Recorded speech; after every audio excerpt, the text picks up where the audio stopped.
Maintenant que vous avez acquis toutes les informations nécessaires pour réussir vos études à l'université, penchons-nous dans ce troisième module sur la gestion du temps.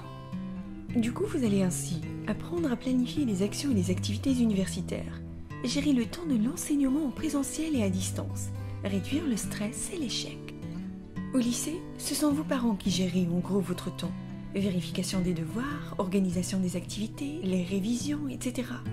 À l'université, c'est vous qui en êtes responsable. Rappelez-vous que la planification est le secret de la réussite. Essayons la méthode NERAC. N comme noter. Je note toutes les activités à accomplir dans la journée ou même dans la semaine. Travail à rendre, préparation d'un examen, faire du sport.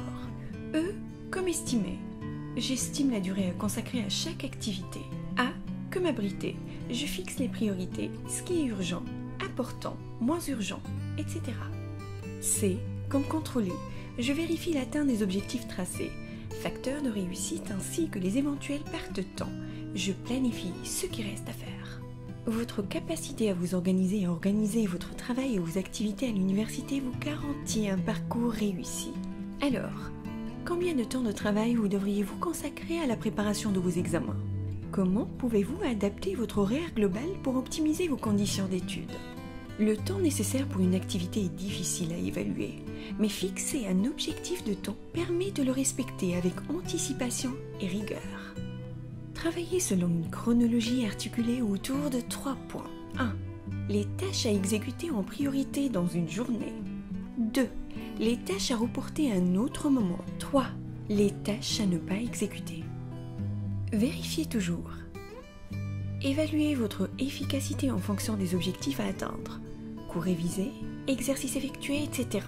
Dressez un rétro-planning de vos activités pour visualiser l'avancement de la gestion du temps sur le semestre.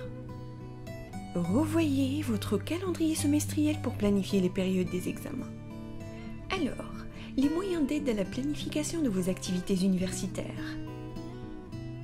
Travailler dans le plaisir d'apprendre, être à jour dans le suivi des cours et des révisions, réaliser un planning, observer une régularité, éviter l'accumulation des travaux personnels et des devoirs à rendre, prendre le temps de faire des pauses, savoir qu'une mauvaise gestion du temps peut être source de découragement et même de décrochage universitaire.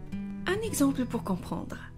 Notez qu'un exposé à préparer nécessite un délai de 3 semaines, avec un temps à consacrer estimé à 2 heures par semaine, notamment pour former un groupe, fixer un thème, répartir les tâches, etc.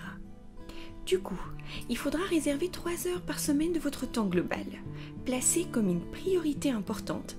Commencez après le devoir surveillé, passez à 2 heures par jour après le devoir surveillé. Autre exemple. Pour un devoir sur table, la durée nécessaire s'étale sur 1 semaine, avec un temps à consacrer à cette activité estimé à 2 heures par jour. Du coup, il faudra réserver 3 heures par jour de votre temps global, signalé comme étant important et urgent dans son agenda. Et à l'issue du premier devoir, surveiller augmenter le temps en cas de besoin ou maintenir le même rythme s'il est efficace. C'est ainsi que le 3e module « Apprendre à gérer son temps » prend fin. Le 4e module sera consacré à la découverte du cours magistral.